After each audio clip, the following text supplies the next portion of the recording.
Matahari Ops Zebra 1023 pelanggar aturan berlalu lintas ditilang.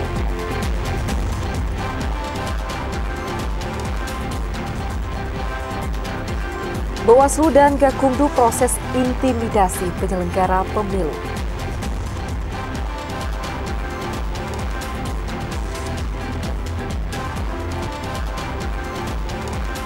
TBS tembus di harga Rp3.000 per kilogram.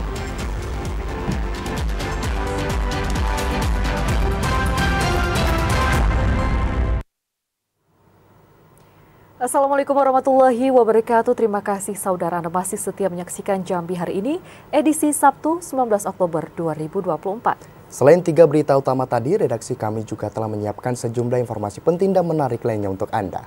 Bersama saya Yogi Aprilianto dan saya Omil Hayadi, inilah Jambi hari ini selengkapnya.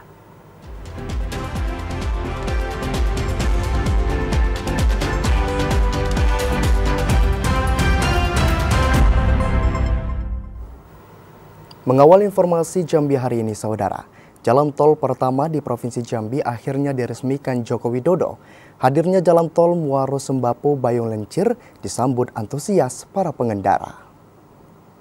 Sejak diresmikan oleh Presiden Republik Indonesia Joko Widodo pada tanggal 16 Oktober 2024 yang lalu, jalan tol Muaro Sembako Bayung Lencir sudah dilintasi oleh para pengendara. Dalam satu hari, jumlah kendaraan yang melintas tercatat ada sekitar 2.500 unit. Kehadiran jalan tol pertama di Provinsi Jambi ini mendapatkan respon yang positif dari para pengendara. Salah seorang pengendara Hasdi mengatakan hadirnya jalan tol Muaro Sembako menuju Bayung Lencir membuat jarak tempuh lebih cepat dan terhindar dari kemacetan yang kerap kali terjadi di jalan lintas Sumatera. Sebagian besar masyarakat berharap proyek pembangunan jalan tol Jambi Rengat dapat segera rampung sehingga dapat menjadi motor penggerak utama untuk ekonomi masyarakat. Ya, alhamdulillah di zaman Jokowi ini banyak perubahan, Bang. Ya, alhamdulillah terima kasih terhadap Presiden. Yang kedua juga lebih lalu lintasnya lebih harus tertib lah.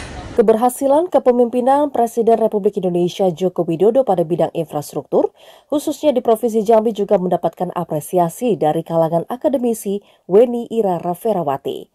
Akademisi yang akrab disapa Weni menilai pembangunan infrastruktur yang dilakukan secara masif dapat memberikan manfaat yang sangat besar bagi kepentingan masyarakat luas.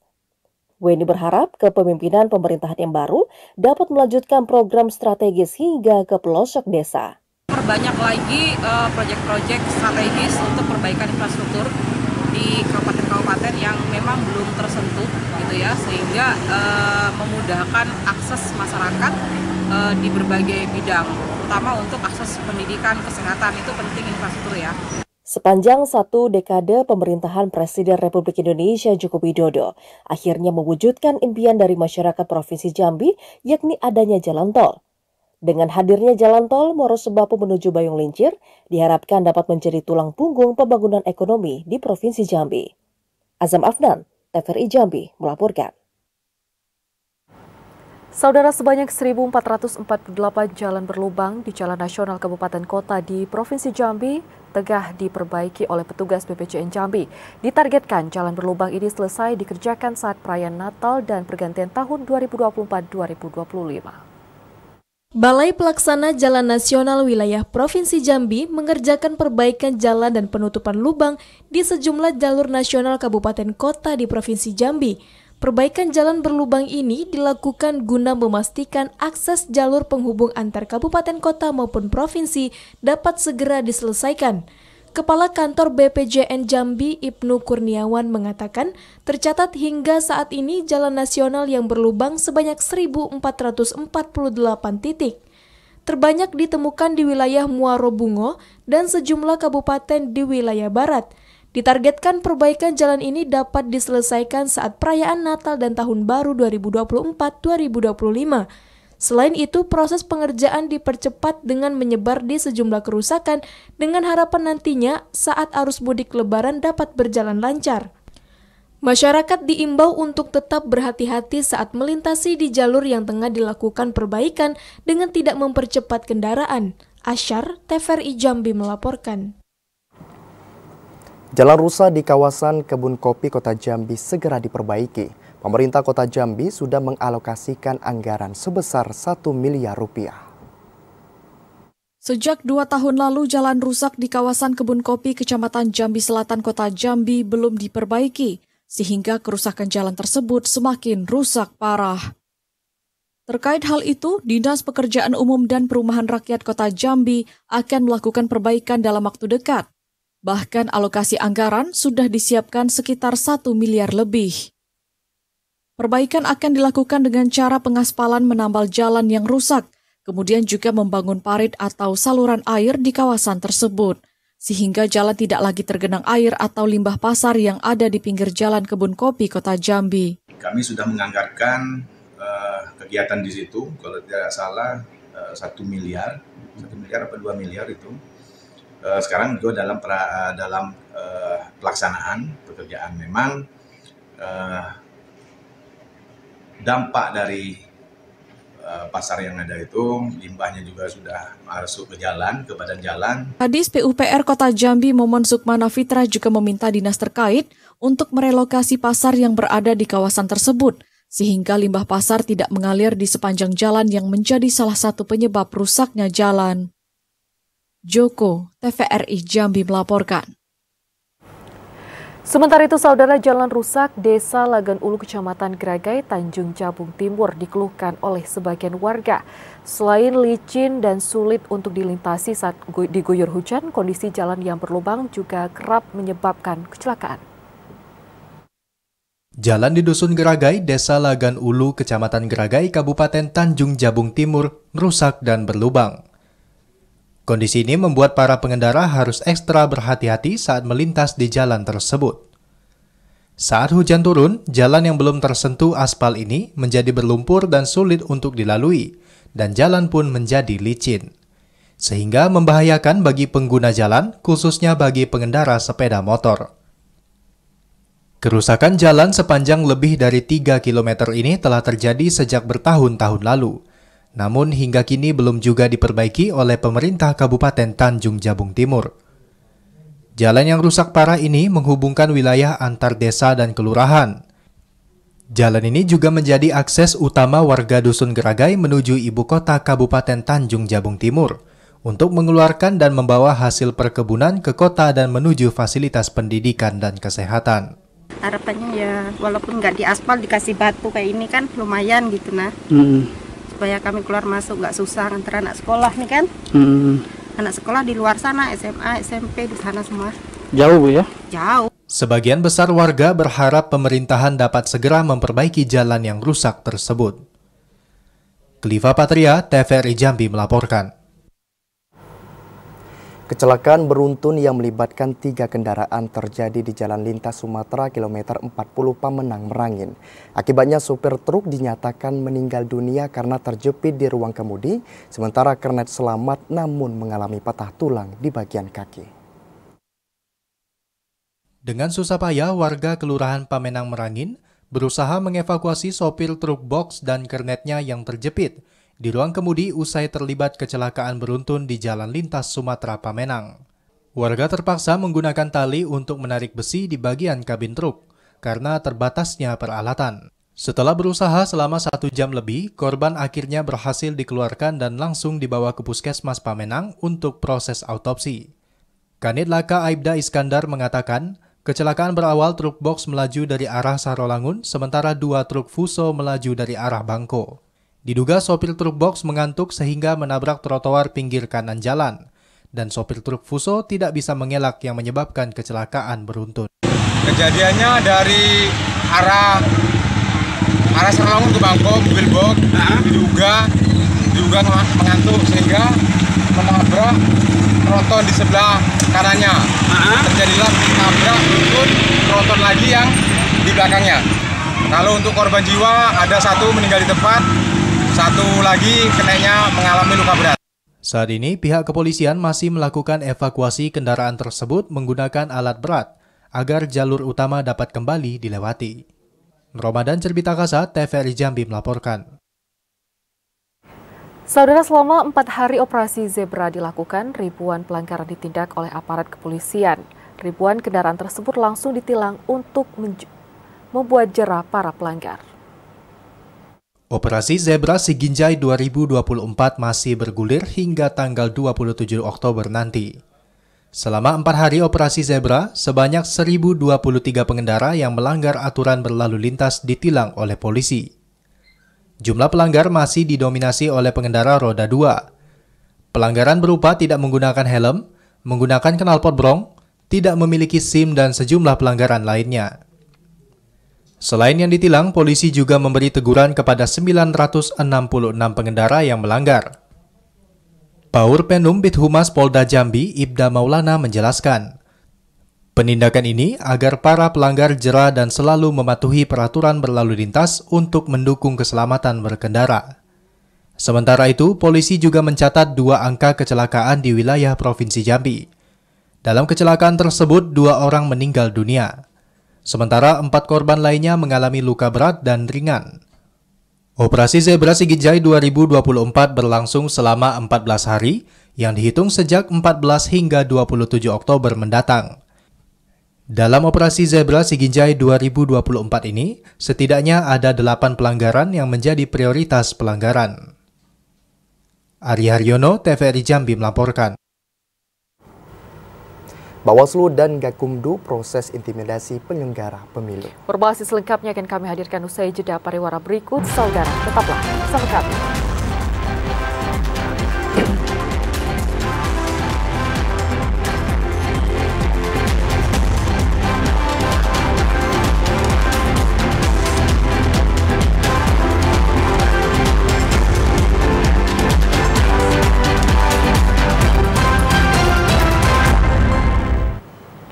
Anda kembali bersama kami dalam menuju Pilkada 2024. Saudara, Bawaslu Kabupaten Sarolangun bersama tim Gakumdu memproses laporan adanya dugaan intimidasi yang dilakukan oleh tim sukses paslon Bupati dan Wakil Bupati Sarolangun. Intimidasi tersebut dilakukan kepada Panwascam Kecamatan Pelawan saat mengawasi pelaksanaan kampanye terbatas di Kecamatan Pelawan.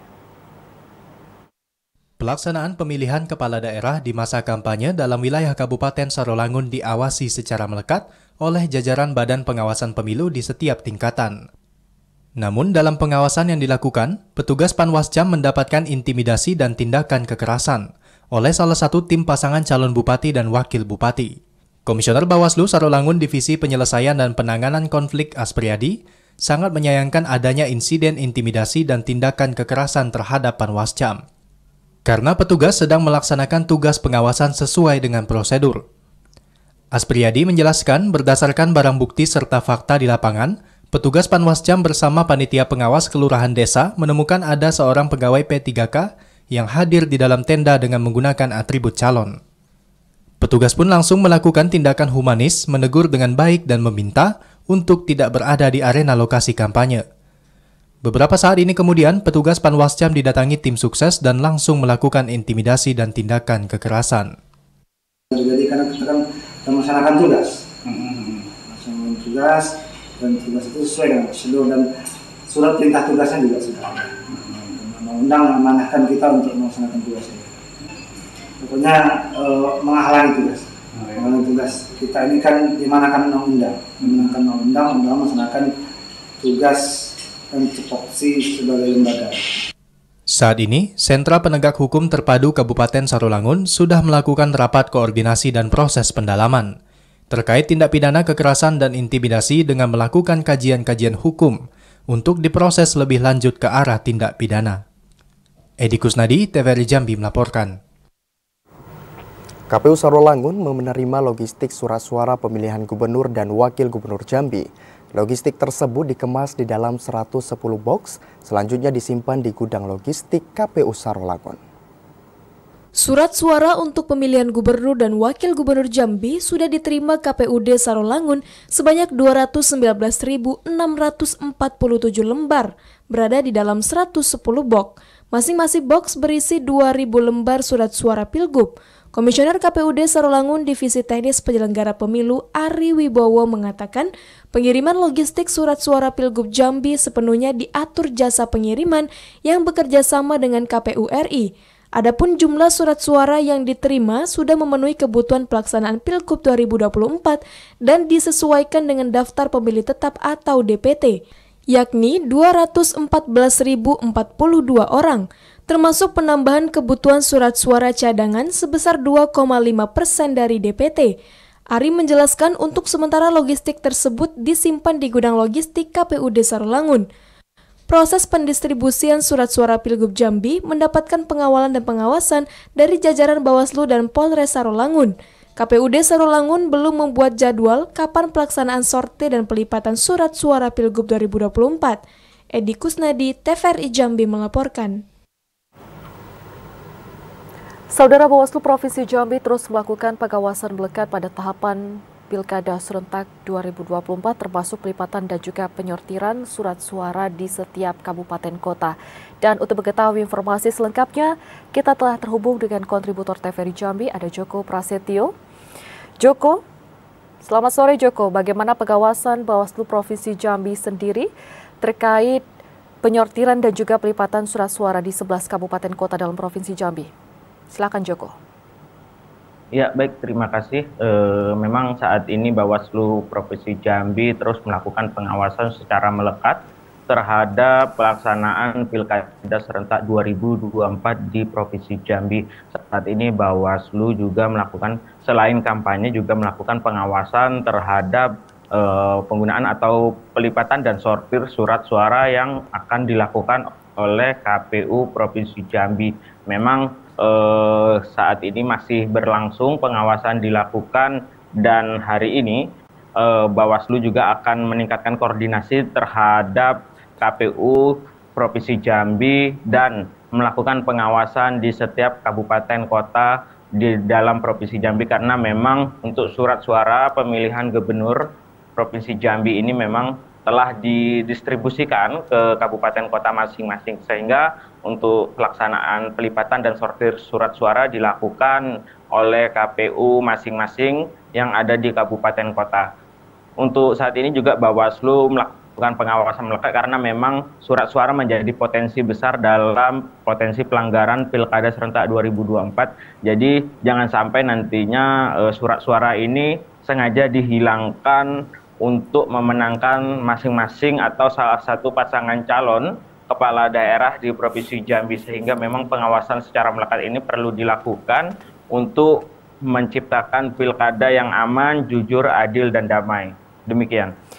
Ya, Joko, selama masa penyortiran dan juga pelipatan surat suara ini, apakah ada ditemukan surat suara yang rusak oleh Bawaslu Provinsi Jambi, Joko? Ya, untuk sementara ini Bawaslu Provinsi Jambi masih belum menemukan potensi atau kerusakan dari surat suara karena memang pelipatan dan sortir surat suara ini masih dalam proses atau baru awal dilakukan sehingga memang belum ditemukan proses ataupun kerusakan dari surat suara. Demikian. Ya, target untuk penyortiran dan pelipatan surat suara ini diperkirakan berapa lama, Joko? Joko? Baik, saudara, informasi tadi disampaikan langsung oleh Joko, kontributor TVRI Jambi. Selamat bertugas kembali. Saudara, diperkirakan 2.146 orang pemilih yang masuk dalam daftar pemilih tetap hingga kini belum melakukan perekaman KTP elektronik. KPUD Sarolangun memastikan 7 hari sebelum pemilihan akan memetakan masyarakat yang belum memiliki KTP elektronik. Jumlah daftar pemilih tetap 214.042 pemilih. Dari jumlah tersebut, 2.146 yang masuk dalam DPT belum melakukan perekaman KTP elektronik. Komisioner KPUD Sarolangun Divisi Informasi dan Data Edi Zamra mengatakan, pemilih yang belum melakukan perekaman ini didominasi kaum milenial atau masyarakat pemilih pemula yang berumur 17 tahun saat hari pemungutan suara di tanggal 27 November 2024. Kendati demikian, pemilih pemula tersebut tetap bisa menyalurkan hak suaranya jika sudah memenuhi syarat. Edi Zamra menjelaskan sesuai dengan PKPU nomor 7 tahun 2024, pemilih pemula yang berusia 17 tahun atau sudah menikah di usia 17 tahun pada tanggal 27 November 2024 bisa melampirkan kartu keluarga atau KK atau identitas kependudukan digital saat di TPS. Di H-7 kita akan update kembali terkait berapa sisa non-KTPL kita. Gunanya apa? Kita biar lebih mengingatkan kepada pemilih agar nanti C pemberitahuan atau undangannya ini kita tahan dulu, bukan kita tidak berikan sebelum mereka melakukan perekaman KTP. Jajaran KPUD Sarolangun akan melakukan pemetaan terkait daftar pemilih tetap yang belum memiliki KTP minimal 7 hari sebelum pemungutan suara. KPUD Sarolangun berharap dan mengimbau khususnya generasi milenial dan pemilih pemula untuk proaktif melakukan perekaman data KTP elektronik untuk menyukseskan program pemerintah. Edi Kusnadi, TVRI Jambi melaporkan. Dinas Dukcapil Kabupaten Batanghari telah melakukan kembali rekam cetak KTP elektronik bagi warga suku anak dalam di Desa Hajran, Kecamatan Batin 24. Proses pendataan ini guna memberikan hak legalitas kependudukan bagi warga SAD. Tahapan rekam cetak data kependudukan bagi warga suku anak dalam kembali dilakukan Dinas Dukcapil Kabupaten Batanghari. Langkah ini dilakukan bagi warga SAD yang belum mendapatkan identitas diri yang telah bermukim di lokasi sekitar.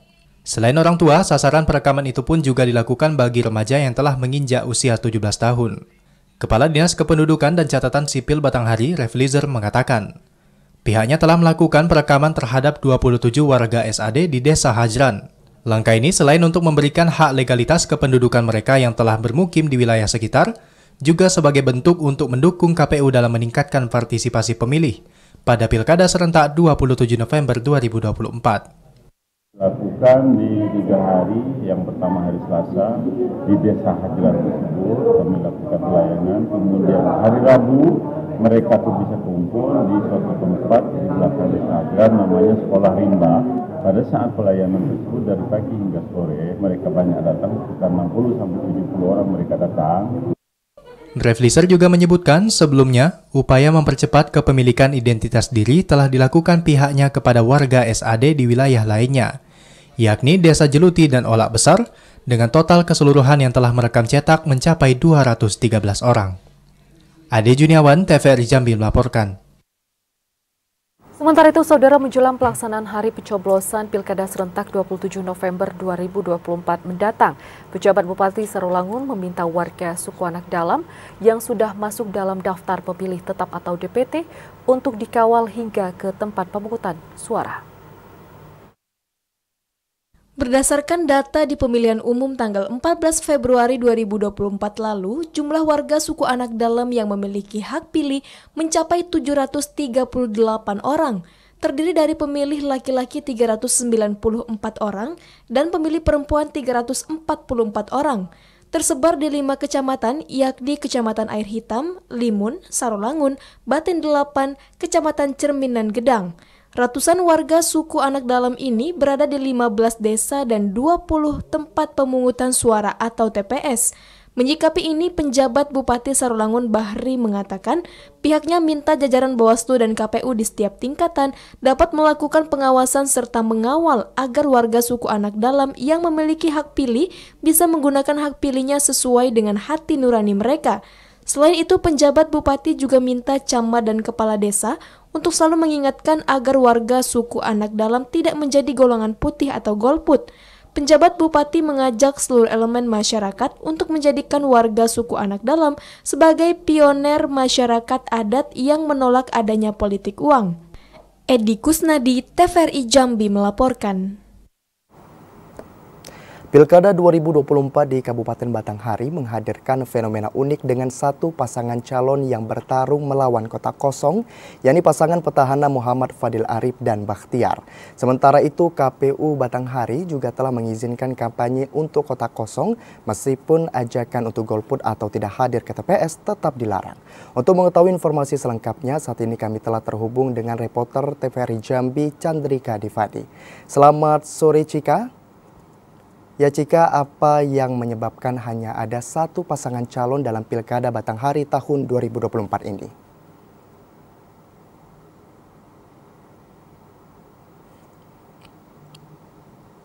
Silakan Cika. Baik, selamat sore Yogi dan juga saudara. 39 hari jelang Pilkada serentak 2024, kini 34 pasangan calon kepala daerah yang akan berkontestasi pada Pilkada di 11 kabupaten kota yang ada di Provinsi Jambi akan terus melakukan kegiatan kampanyenya baik melalui metode pertemuan tatap muka ataupun pertemuan secara terbatas. Seperti halnya yang dilakukan oleh calon tunggal yang notabene merupakan Bupati, Wakil Bupati Petahana Kabupaten Batanghari saat ini, yakni Muhammad Fadil Arif Bahtiar yang maju sebagai nomor urut 2 melawan Kota Kosong. Yang mana sebelumnya ini telah dilakukan pengundian nomor urut pemirsa dan juga kemudian telah dilakukan penetapan secara resmi pada 22 September lalu oleh pihak KPU sesuai prosedur dan juga aturan hukum yang berlaku.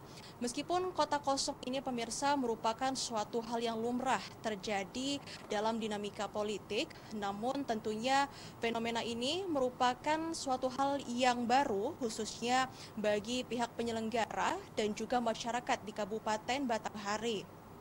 Adapun faktor yang kerap menjadi dasar terciptanya Kota Kosong ini pemirsa adalah memang karena adanya suatu sistem nilai ataupun budaya yang telah mengakar dalam tubuh partai politik dewasa ini, di mana partai politik senantiasa mengabaikan ataupun lupa untuk memanfaatkan kesempatan sekaligus kelonggaran yang memang sejatinya telah diakomodasi oleh Mahkamah Konstitusi dalam beberapa putusannya, seperti pada putusan nomor 60 PUU 12 Romawi 2020 terkait ambang batas parlemen, di mana putusan ini menyatakan pemirsa bahwa pihak parpol yang telah mengantongi sebanyak 6,8 sampai dengan 10% suara baik yang memiliki kursi ataupun tidak memiliki kursi di DPRD untuk dapat turut serta memajukan ataupun mengusung kadernya sebagai calon kepala daerah tanpa terlebih dahulu membentuk suatu koalisi yang memang cukup memakan waktu lama. Hal ini juga turut disampaikan oleh Usman Ermulan sebagai salah seorang politisi senior dari Provinsi Jambi yang juga turut menilai dan berharap ke depannya bagi partai politik khususnya yang ada di Kabupaten Batanghari agar ke depannya dapat memanfaatkan kesempatan yang ada dengan baik, kemudian juga lebih proaktif dalam melakukan pengkaderan sendiri dalam pilkada ini guna mencetak pilihan-pilihan alternatif bagi masyarakat agar terciptanya demokrasi yang adil dan berimbang.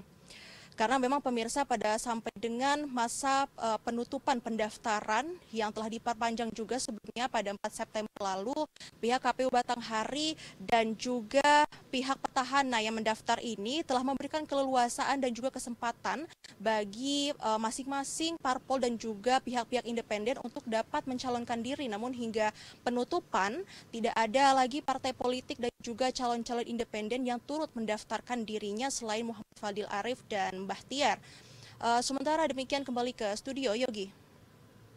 Apa saja tantangan yang dihadapi oleh pasangan calon tunggal dalam menghadapi Kota Kosong dan bagaimana strategi yang dapat dilakukan oleh pasangan calon tunggal untuk meningkatkan partisipasi pemilih? Cika.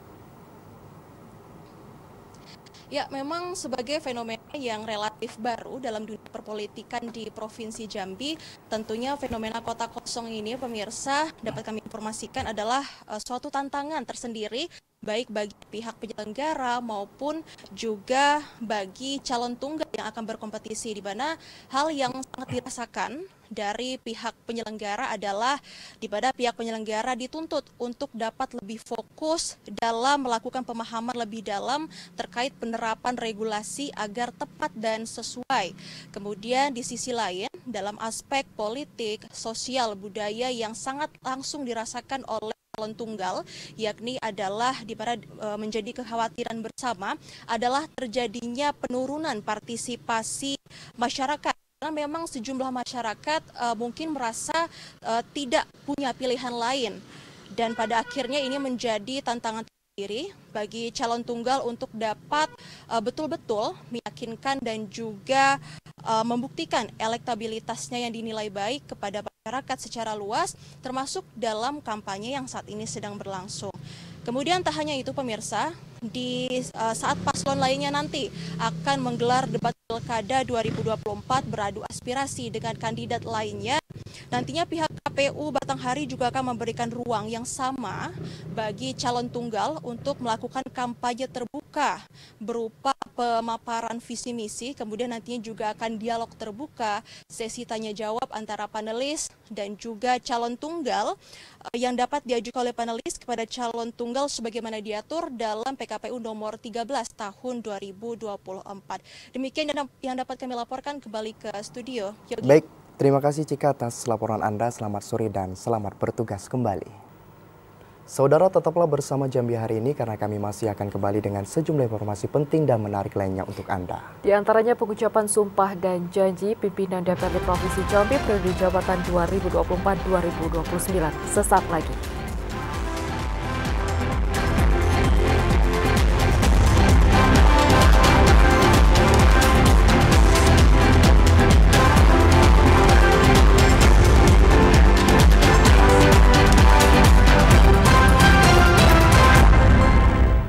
Terima kasih Anda masih menyaksikan Jambi hari ini dalam segmen Advertorial.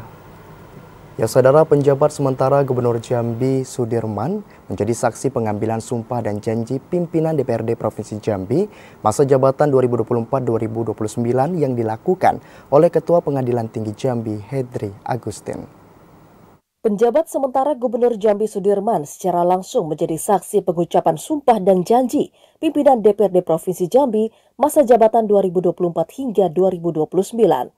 Pengambilan sumpah dan janji yang dilaksanakan dalam rapat paripurna DPRD Provinsi Jambi itu dilakukan oleh Ketua Pengadilan Tinggi Jambi Hedri Agustin pada Sabtu pagi. Sudirman mengatakan, atas nama pemerintah Provinsi Jambi mengucapkan selamat kepada para pimpinan DPRD Provinsi Jambi dan mendoakan agar mampu mengemban tanggung jawab dengan amanah serta dapat melaksanakan tugas dengan sebaik-baiknya. Besar harapan agar pimpinan DPRD Provinsi Jambi dapat merangkul seluruh anggota dewan untuk memperjuangkan aspirasi dari masyarakat dalam upaya meningkatkan kualitas pembangunan daerah. Pelaksanaan pembangunan sangat membutuhkan sinergi dan kolaborasi dari seluruh pemangku kepentingan. Keterpaduan eksklusif dan legislatif akan memudahkan terwujudnya Jambi yang maju dan sejahtera. Diharapkan Dewan dapat menjalankan secara maksimal checks and balance penyelenggara pemerintahan dalam upaya mengefektifkan kinerja pemerintah daerah. Provinsi Jambi dan masyarakat mengucapkan selamat dan sukses untuk pimpinan DPRD Provinsi Jambi yang baru periode 2024-2029. Selamat kepada Saudara M. Habis sebagai Ketua DPRD Provinsi Jambi. Selamat kepada Haji Fandirata sebagai Wakil Ketua DPRD dan selamat kepada Dr. Faisal Reja sebagai Wakil Ketua DPRD Provinsi Jambi. Dalam pengambilan sumpah dan janji pimpinan DPRD Provinsi Jambi masa jabatan 2024 hingga 2029, Hafiz Fatah resmi menduduki posisi Ketua DPRD Provinsi Jambi secara definitif. Redi Arta, TVRI Jambi, melaporkan.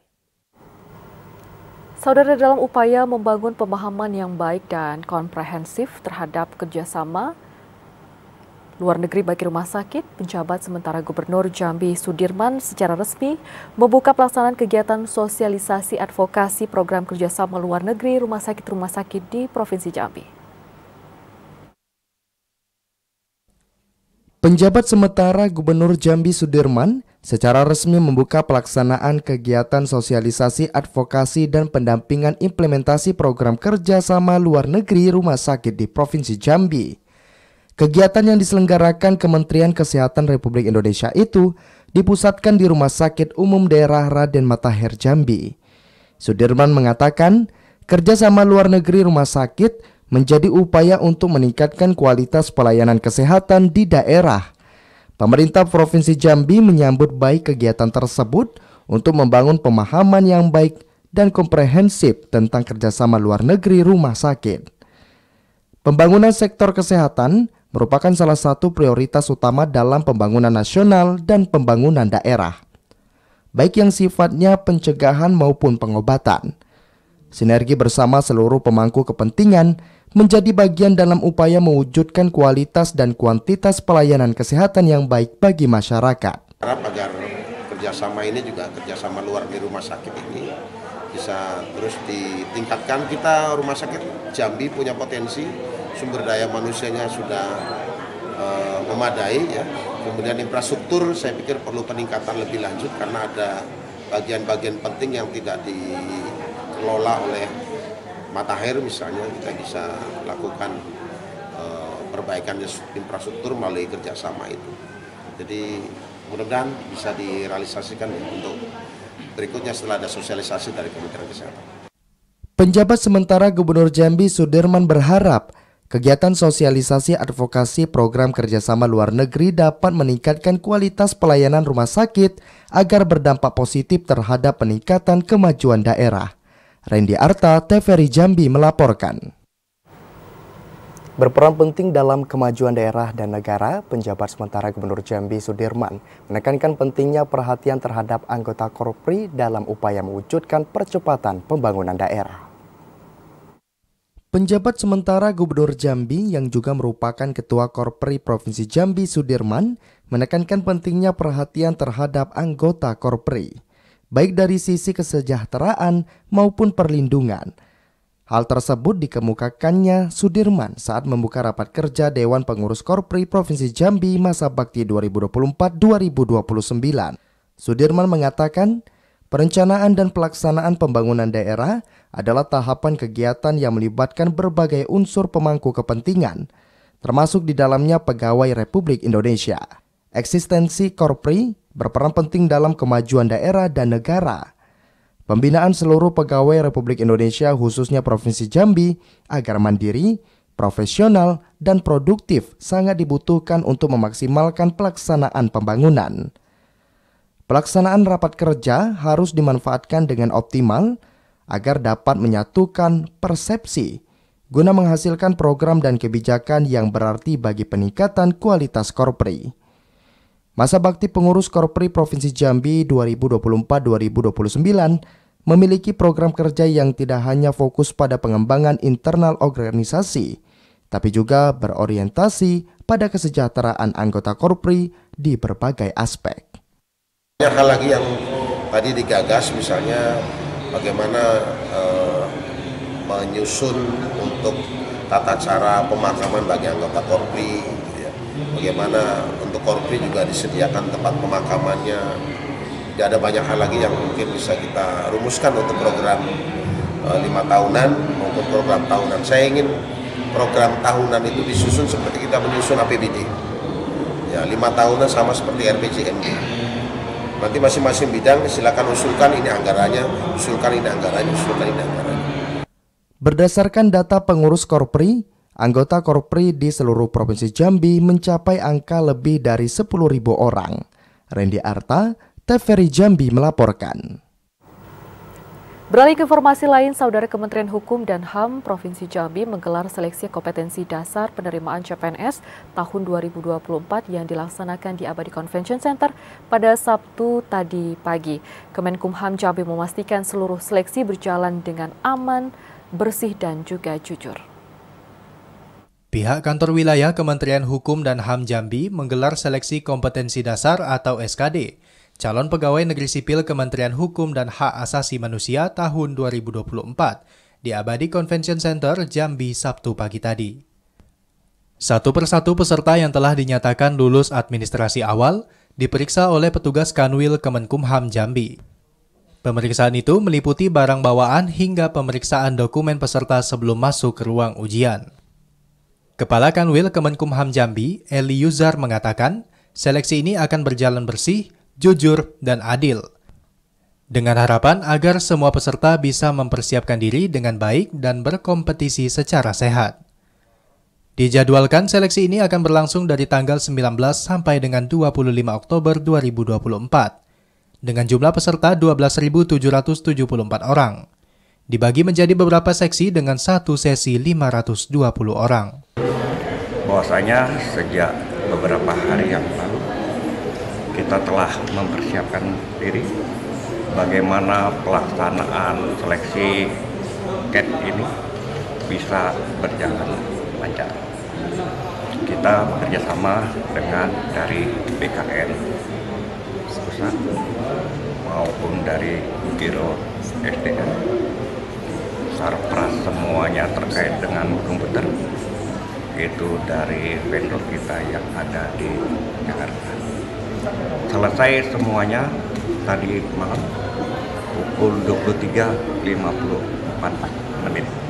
Para peserta yang akan mengikuti ujian diharapkan hanya membawa peralatan sesuai persyaratan yang telah ditentukan.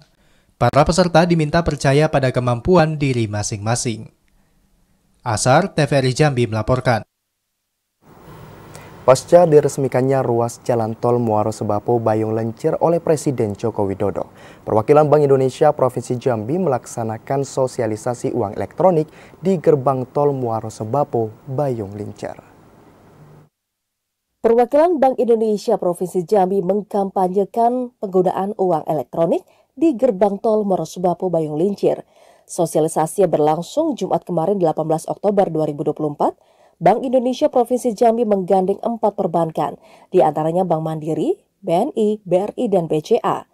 Terpantau di lapangan, Kepala Perwakilan Bank Indonesia Provinsi Jambi Warsono bersama Branch Manager Ruas Tol Bayung Lencir Muaro Sebapo Hanung Anindito dan para pimpinan perbankan menghampiri satu persatu kendaraan yang melintas untuk menyosialisasikan penggunaan uang elektronik. Kepala Perwakilan Bank Indonesia Provinsi Jambi Warsono mengatakan, perbankan memberikan pelayanan sarana pembayaran uang elektronik bagi masyarakat yang belum memiliki kartu maupun mereka yang ingin mengisi ulang kartu elektronik. Pelayanan ini dibuka selama 30 hari terhitung 18 Oktober 2024 di pintu gerbang tol Muaro Sebapo. Dengan alternatif pembelian kartu uang elektronik menggunakan QRIS, sehingga lebih cepat, mudah, dan tidak perlu menyiapkan uang kembalian untuk menghindari antrian panjang. Setiap hari selama 30 ke depan, bank-bank akan bergiliran untuk memfasilitasi dengan menjual kartu uang elektronik tersebut, sehingga masyarakat bisa langsung menggunakan tol ini. Karena kalau masuk tol ini tanpa mengetap uang elektronik nggak bisa nanti. Beradaan tol ini saya kira sangat bermanfaat sekali untuk mendorong pertumbuhan. Tinggal bagaimana kita semua di Jambi ini, masyarakat, pelaku usaha, pemerintah bisa memanfaatkan peluang ini. Sudah ada fasilitas ini ya harus kita bisa manfaatkan. Warsono juga menilai hadirnya akses jalan tol di Provinsi Jambi tentunya akan meningkatkan perekonomian di Jambi. Peningkatan ekonomi ini juga turut didukung dengan kebijakan pemerintah dan para pelaku usaha. Dalam menarik minat masyarakat luar Provinsi Jambi untuk datang ke Jambi dengan menghadirkan tempat wisata yang menarik. Ketemu dengan teman-teman perbankan dengan difasilitasi oleh Bank Indonesia untuk bagaimana kita menghidupkan ekosistem kartu uang elektronik di Provinsi Jambi ini sebagai sarana transaksi baik di jalan tol maupun di tempat lainnya. Branch Manager Ruas Tol Bayung Lencir Muaro Sebapo Hanung Anindito mengapresiasi Bank Indonesia Provinsi Jambi yang telah memfasilitasi kartu uang elektronik yang menjadi sarana transaksi di exit tol. Hingga saat ini, pemerintah belum menerapkan tarif masuk bagi para pengendara yang melintas di ruas tol Muaro Sebapo menuju Bayung Lencir.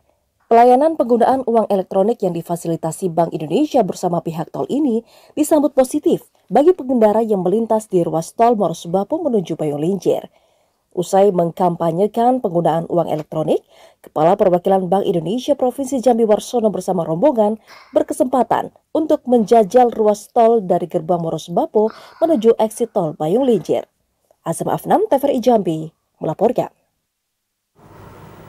Saudara Bupati Bungo Masyuri memimpin rapat koordinasi bersama unsur Forkopimda Kabupaten Bungo. Di pada dalam rapat tersebut, Bupati Masyuri membahas terkait kebakaran pasar atas Muara Bungo dan harga pangan serta agenda lainnya.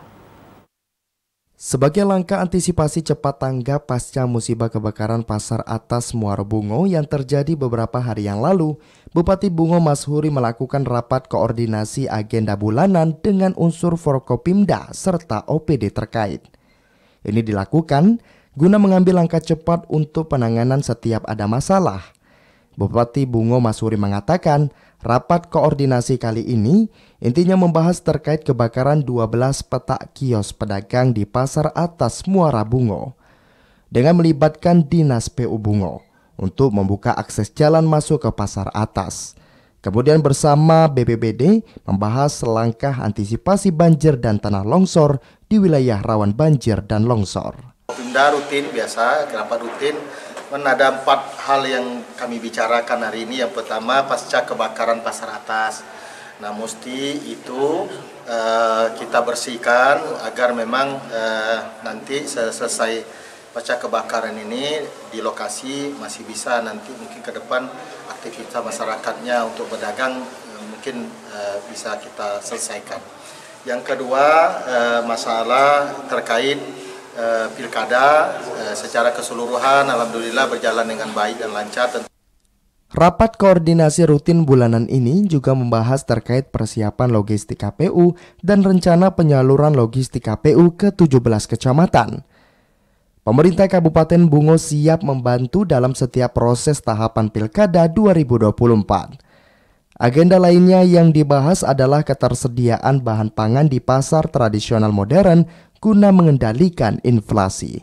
Mukhriyandi, TVRI Jambi melaporkan. Menghadiri HUT ke-8 Bundo Kanduang, Bupati Bungo Mashuri mengapresiasi peran Bundo Kanduang dalam pembangunan di Kabupaten Bungo.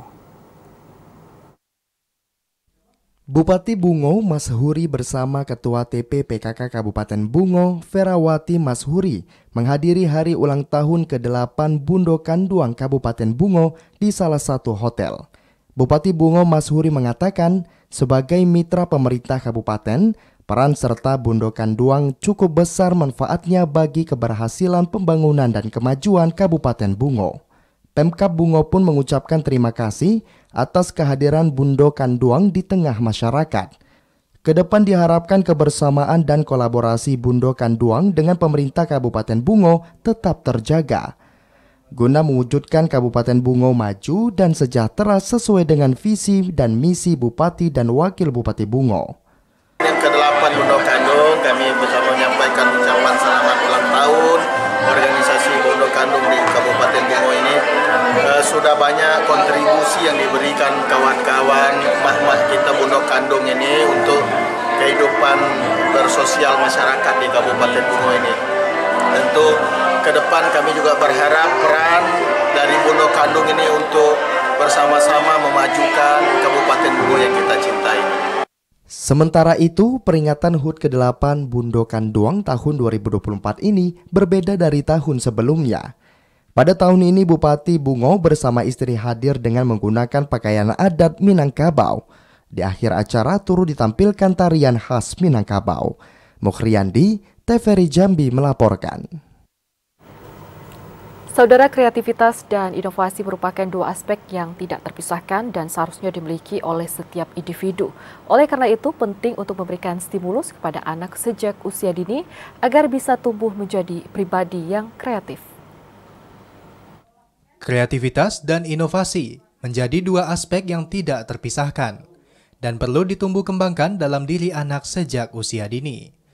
Pasalnya, memiliki kreativitas akan menimbulkan suatu inovasi baru. Oleh karena itu, perlu melatih kreativitas dan inovasi pada anak sejak usia dini. Tidak hanya di dalam sekolah, namun juga harus dilakukan di luar sekolah, seperti yang dilakukan oleh Little Talk Coffee Jambi. Marketing Manager Little Talk Coffee Jambi, Tega Revolta, mengatakan, pengembangan kreativitas dan inovasi ini dilakukan dengan cara mewarnai gambar, yang diikuti oleh anak-anak pada anniversary ke-6 tahun Little Talk Coffee Jambi. Ya, untuk fun coloring sendiri, memang kegiatan kita khusus untuk anak-anak. Kita melatih kreativitasan anak-anak, terus kemampuan dari meningkatkan kreativitasnya juga, terus juga dalam keterampilan dan lain-lain sebagainya. Benar sekali kan, menurut saya meningkatkan kreativitas anak itu sama dengan menumbuhkan generasi-generasi muda yang berkualitas dan juga untuk kemajuan bangsa juga sih. I think this event is very inspiring karena di sini juga kita ada fun coloring ya. Itu benar aku bisa mengasah kreativiti anak-anak. Terus selain itu juga kita ada pemaparan materi dari saya sendiri dan organisasi saya Youth Med IDN tentang Eco Future and Sustainable Tourism and Environment. Selain melatih kreativitas anak, Little Talk Coffee Jambi juga menggelar donor darah, cek kesehatan gratis untuk masyarakat. Joko, TVRI Jambi melaporkan. Saudara, perputaran uang bandar besar H mengarah ke judi online. Informasi selengkapnya usai jeda, tetaplah bersama Jambi hari ini.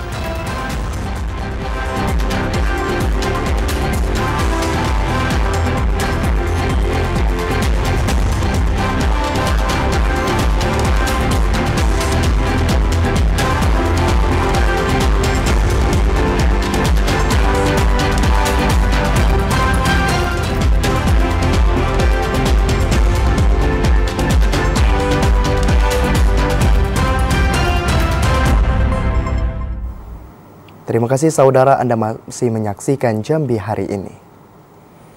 Saudara, polisi akhirnya merilis 3 orang tersangka yang terlibat dalam perputaran uang bandar besar narkoba di Jambi yang ditangkap tim gabungan. 3 orang tersebut mengendalikan uang hasil penjualan narkoba untuk aktivitas judi togel. Polisi terus membongkar jaringan pengendali narkoba di Jambi berinisial H. Dari hasil penyelidikan, polisi telah mengamankan 3 orang yang juga terlibat dalam perputaran uang hasil penjualan barang haram narkoba. Ketiga orang tersebut yaitu Lohan, warga Kelurahan Pasir Putih, Kecamatan Jambi Timur, Tekmin alias Ameng, dan istrinya Yuli, warga Kelurahan Tanjung Pinang, Kecamatan Jambi Timur, Kota Jambi. Tekmin dan istrinya saat ini ditahan di Mabes Polri lantaran masih dalam tahap proses penyidikan untuk tersangka H dan T. Ketiganya merupakan pengendali uang dari penjualan narkoba yang dialihkan ke aktivitas bisnis judi togel. Dari ketiganya, polisi menyita uang senilai 97 juta rupiah dan 2 unit gawai yang digunakan untuk bisnis judi tersebut. Kasus ini kini masih dalam proses pendalaman oleh pihak kepolisian. Ketiganya dikenakan pasal 303 KUHP tentang perjudian dengan ancaman pidana hingga 10 tahun. Pemeriksaan yang kita lakukan masih butuh pendalaman. Mungkin tidak hanya barang bukti yang sudah kita amankan saja, ada bantu pengembangan dari pemeriksaan dan barang bukti yang lain yang terkait masalah tindak pidana perjudian, pasti akan kita segera lakukan penyitaan. Dan perkara ini setelah dianggap lengkap, akan segera kami kirimkan ke JB. Sebelumnya, tim gabungan Ditipid Narkoba Bareskrim Polri dan Ditres Narkoba Polda Jambi mengungkap kasus besar peredaran narkoba di Provinsi Jambi. Seorang bandar besar narkoba berinisial H diringkus polisi di Jakarta. Dari hasil pengembangan, 8 orang saudara hingga kaki tangan H akhirnya diringkus polisi. Polisi juga menyelidiki tindak pidana pencucian uang dan menyita aset senilai kurang lebih 10 miliar rupiah dari jaringan narkoba H tersebut. Ari Haryono, TVRI Jambi melaporkan. Kesorotan lainnya, saudara, harga tandan buah segar atau TBS kelapa sawit saat ini berada di angka jual Rp3.000 per kilogramnya.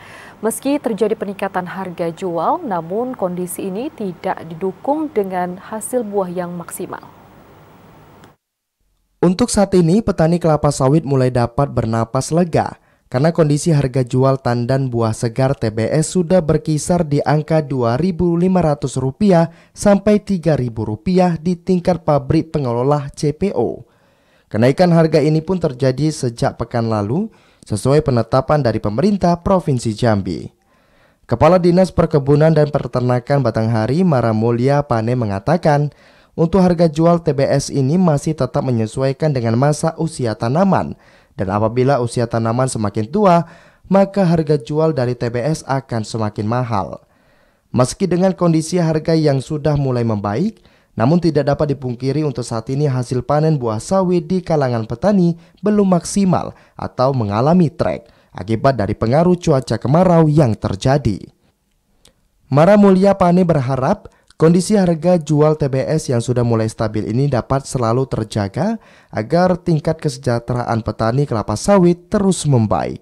Ade Juniawan, TVRI Jambi melaporkan. Ya, demikianlah Jambi hari ini, saudara. Terima kasih atas perhatian dan kebersamaan Anda.